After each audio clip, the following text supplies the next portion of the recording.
We need to make sure that we're giving the trades their due in education, and we also need more promotion of virtual schools, more promotion of home schools, and that extends, to be honest with you, all the way up to our UW system, because we need more things available online. It's a less expensive way to educate. Could I ask a follow-up question to that topic? Yeah, absolutely. That question, you said your friend Tom chose Texas to go start his charter school. Yes. Why didn't Tom choose Wisconsin? Or why isn't there a Tom In Wisconsin? choosing Wisconsin right now? When I become lieutenant governor, I will call up Tom within the first 10 minutes of my swearing-in ceremony and invite him for a visit and show him all those great selling points that I just talked about, all the wonderful advantages, because we need more Toms in Wisconsin. What's chased him off so far?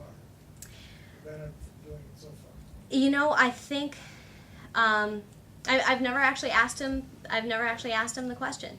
I think in Texas there are a lot of opportunities that Wisconsin is not offering. Texas tends to be more of a hotbed of innovation. Let's face it. When you look at the top 10 business states in this country, Wisconsin not even, you know, Texas tends to be. And so that spirit of innovation is accepted there. We need that spirit of innovation to be accepted here in Wisconsin.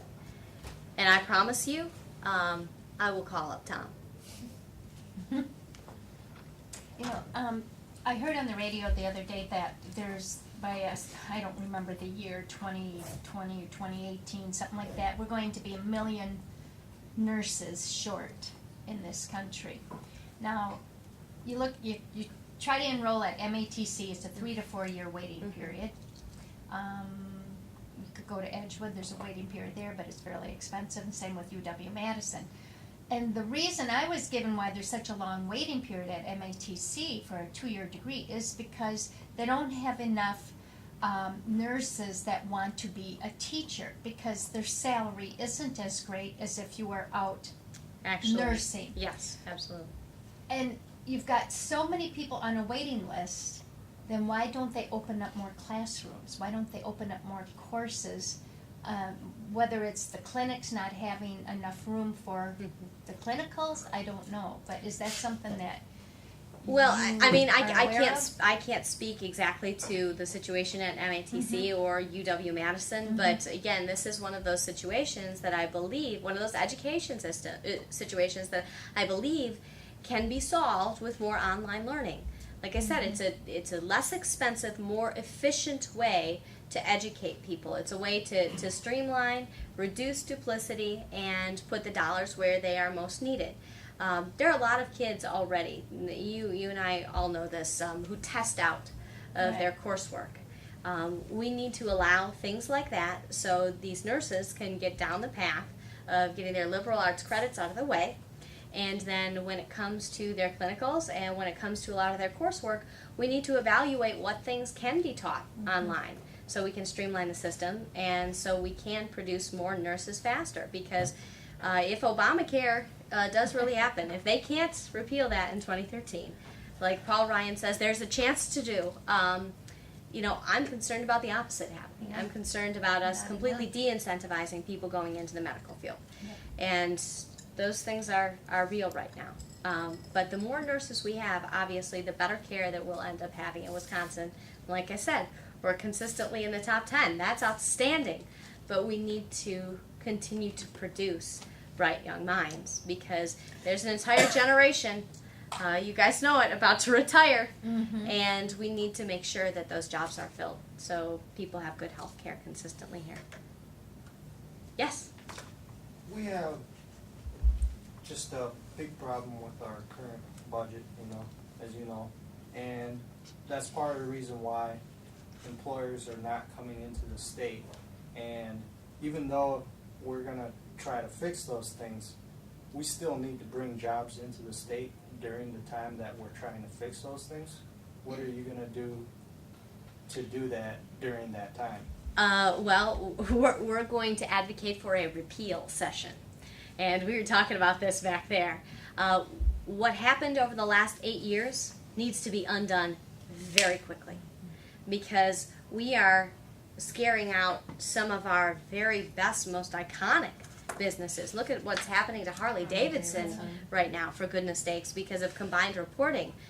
I imagine there are a lot of very good legislators out there who are sitting with the Legislative Audit Bureau right now, formulating all the repeals that they would love to introduce on day one. My job as Lieutenant Governor is to go down there and make the rounds of the offices to make sure that that's exactly what we're doing. Because until those repeals hit the governor's office, his desk, and they are signed, I can't go out there and tell everyone what a great tax and regulatory climate we have. But I'll tell you what, I can be down in the legislature using my office with the strength that it has as a bully pulpit to make sure that those things happen so we can hit the ground running as fast as possible. Yes? Pet peeve of mine. Open meetings, open records. It has been through all forms of government and all levels of government, something that for the most part, nobody wants to deal with.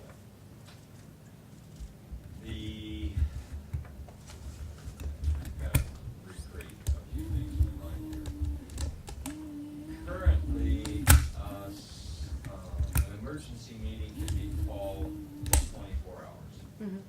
which in this last legislative round, or that back in midwinter, was done. During the vampire sessions? Yes, it has been referred to as that. That system needs some serious review and looking at and correction. Yes. Because it does not bode well for anybody who has concern to voice that concern, because if they're in northern Wisconsin 24 hours and it finally gets, it's through special or approved media outlets or approved outlets that it's advertised in, which are pretty antiquated because of the media as it is going needs to be updated. And how would you see that would change, being that you're in the media, or you have been in the media, and are very knowledgeable in that area? Well, like I said, more accountability is key to me because of my former career. And if you want to talk about open records, and if you want to talk about open meetings, you have an advocate right here. Because I could not get my job done unless I had access to the information I needed and the people that I needed to speak with. And oftentimes, there's not a story unless you actually have both sides sitting there in the same room. But we need the availability in order for that to happen. And that's the fair way of conducting business. It's the way the Founding Fathers intended for us to conduct business. So, open and accountable, you've got a friend here. Do you see the emergency meeting requirements either repealed or put on a more reasonable basis? In other words, the 24-hour has been used very specifically recently to get only the people that are supportive of certain things. Well, something like that has to be used so judiciously.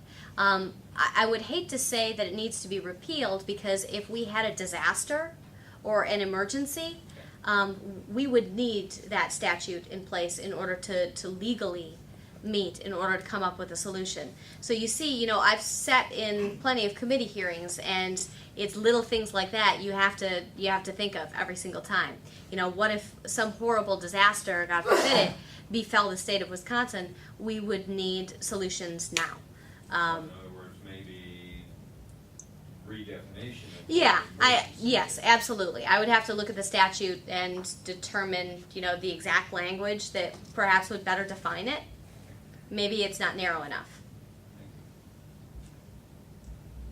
Rebecca, I would like to shift gears just a little bit. And while I know it won't be your job as Lieutenant Governor to push through a tax plan, I'm sort of wondering where you stand on the issue of tax plans and what your preferences might be and what you might at least try to do behind the scenes to create tax reform here in the state. What are you, a flat taxer? Are you a fair taxer? Are you what? Tell me where you stand on taxes.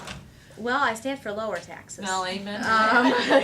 Because, like I said, if my job is to go out there and take the state of Wisconsin to market, the best way to do that is with a tax system that actually works, that doesn't scare people away.